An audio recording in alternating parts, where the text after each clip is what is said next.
On a cold morning in 1955, an old monk cleaned the temple where he lived and sat down to pray.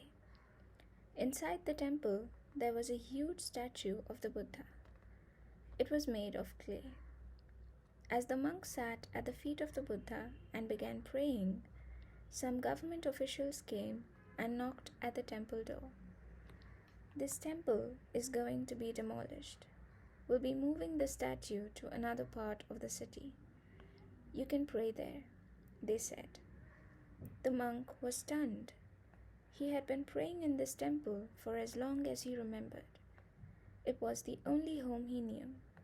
As far as he could tell, this temple had existed for centuries. And it was going to be demolished all of a sudden? But why?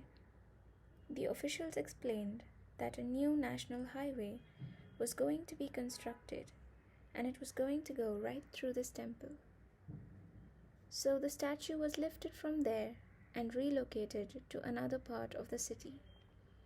In the process, the statue was slightly damaged, and there were cracks here and there. It broke the old monk's heart. He couldn't sleep that night. With a torch in his hand and tears in his eyes, he began inspecting the statue. It was sparkling at every crack in the statue. It was the most mysterious thing he had ever seen in all his life. Curiosity got the better of him, and he started chiseling at the cracks. As he did so, bits and pieces of the statue started falling off, and then large chunks came off rapidly. In a few moments, the old clay statue was no more there. In its place was a most magnificent golden statue, glittering in all its glory.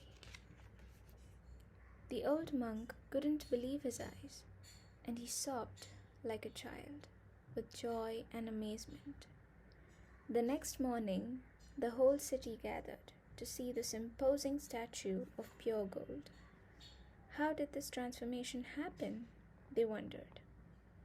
Soon, the experts began to study the mystery and came up with an answer. The statue was not really a clay statue after all. It had always been a golden statue for hundreds of years. Then, sometime in the 18th century, the Burmese invaders attacked Thailand. They massacred the people and looted the gold. But the monks of this particular temple thought of a brilliant idea to protect the golden statue of the Buddha. Before the invaders arrived, the monks plastered the statue with rocks and clay. When the invaders saw the statue of clay, they ignored it because it was of no value to them. Decades passed, then centuries. Generations of people came and went. A time came when there was no one who could tell the secret of the golden Buddha. So, the clay Buddha was all that the people saw and knew until that fateful day in 1955.